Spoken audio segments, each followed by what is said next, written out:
Olá, meu nome é Suelen, sou professora de português e hoje vou falar sobre as figuras de linguagem. As figuras de linguagem são palavras que estão fora do seu sentido usual, chamado de literal, e elas provocam um efeito no texto. Por isso que elas aparecem muito na linguagem poética, na música e até mesmo na linguagem cotidiana.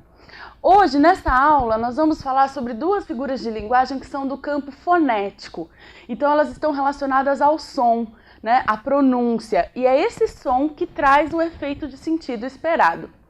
Uma delas é a onomatopeia.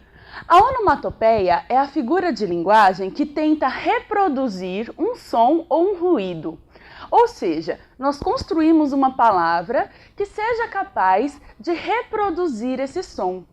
Eu tenho aqui como exemplo um verso do Álvaro de Campos, que é heterônimo do Fernando Pessoa, em que ele fala sobre a indústria, sobre a máquina, sobre o progresso. E para traduzir esse movimento da máquina, ele usa uma onomatopeia.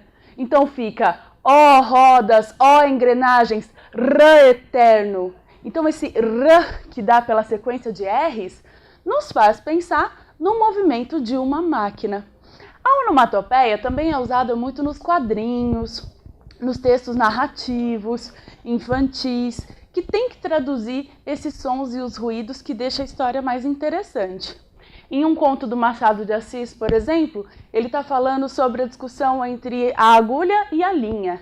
E aí ele coloca lá o plique-plique da agulha, né? Esse plique-plique nos faz pensar no barulhinho que a agulha faz quando está costurando.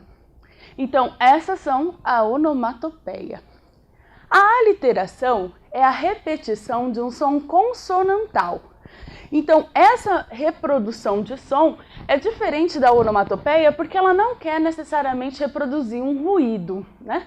Às vezes é um verso ou a parte de uma música que tem um som consonantal que se repete com frequência.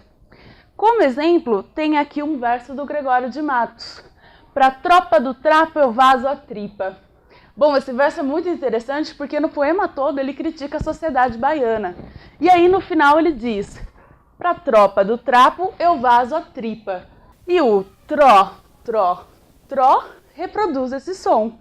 Então a aliteração no poema do Gregório de Matos, da repetição do som do R junto com o T, tró, tró, tró, provoca o efeito de sentido que ele quer, que é justamente mostrar o som de vazar a tripa. Bom, por hoje é só, bons estudos e até a próxima!